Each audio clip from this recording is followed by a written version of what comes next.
November 24వ తారీఖు నాడు గాంధీగిరి కార్యక్రమం ఏదైతే బీసీలకి రిజర్వేషన్లు ఇస్తామని చెప్పేసి కామరెడ్డి డిక్లరేషన్లో భాగంగా హామీ ఇచ్చినటువంటి కాంగ్రెస్ పార్టీ మరి ఇవ్వాల్సినటువంటి శక్తి ఉంది, ఇవ్వాల్సిన స్థానంలో ఉన్నటువంటి నరేంద్ర మోడీ బీజేపీ ఈ రెండు పార్టీలు జాతీయ పార్టీలు బీసీలని వంచిస్తున్నాయి కాబట్టి మరి దీనికి నిరసనగా బీసీ జనసభ ఆధ్వర్యంలో మరి నవంబర్ 24వ తారీఖు నాడు మరి గాంధీగిరి కార్యక్రమాన్ని బీజేపీ కాంగ్రెస్ పార్టీ కార్యాలయం ముందర శాంతియుత ధర్నా కార్యక్రమానికి పిలుపుగా జరిగింది.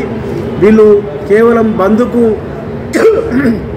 మద్దతు ప్రకటించి తప్పించుకునే కార్యక్రమాన్ని ఇవాళ ఎట్లుందంటే కాంగ్రెస్ బీజేపీ వ్యవహారము ఇలా అందరూ సాకారులే రొయ్యల ముల్లేమైనట్లుగా ఇలా అందరూ పవిత్రులే. మరి ఎవరు బాధ్యత వహించాలి?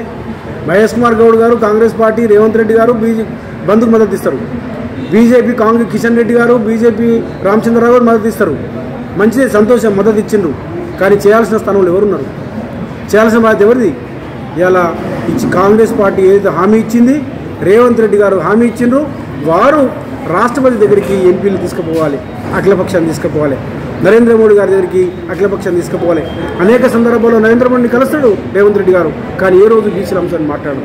అట్లాగే ఈ దేశంలో శక్తివంతుల నాయకుడుగా ముచ్చటగా మూడోసారి ప్రధానమంత్రి అయినటువంటి బీసీగా చెప్పుకుంటున్నటువంటి హిందూగా చెప్పుకుంటున్నటువంటి నరేంద్ర మోడీ గారు మరి ఒక్క రాజ్యాంగ సవరణతోటి ఆర్టికల్ 370ని తీసేస్తాడు, ఆయన ట్రిపుల్ తలాక్ తీసేయగలుగుతాడు, అనేక రకాల కొత్త చట్టాలు తీసుకొస్తాడు. ఇలా బలమైన నాయకుడు ఉన్నాడు.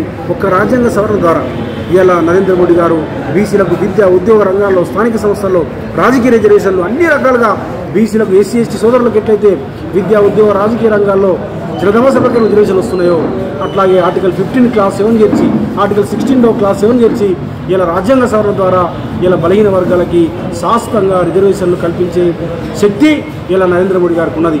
కానీ వీళ్ళిద్దరు కూడా తప్పించుకొని మేము తాంబూలం ఇచ్చాము తన్నుకు సావడన్న పద్ధతిలో ఇలా గంగాలో మునిగినట్టుగా ఇలా గంగలో మునిగితే పవిత్రులైనట్టుగా ఇలా బంద్లో పాల్గొని మేము తప్పించుకుంటామంటే కుదరదు. అందుకోసమే వీళ్ళ మీద ఒత్తిడి పెట్టాల్సిన అవసరం ఉంది. మేము బలహీన వర్గాల బిడ్డలకి ఇలా యువకులకి యూనివర్సిటీ విద్యార్థులకి మేము అందరి నిరుద్యోగులకి అందరికీ కూడా బీసీ బిడ్డలందరూ కూడా మేము పిలిపిస్తూ ఉన్నాం. కుల సంఘాలకు మేధావులకు బీసీ జనసభగా పిలిపిస్తూ ఉన్నాం.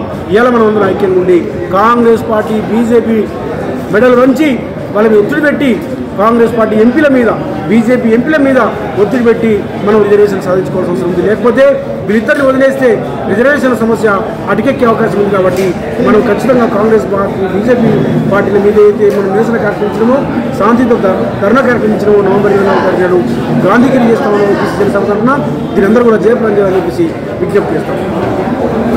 జై బీసీ.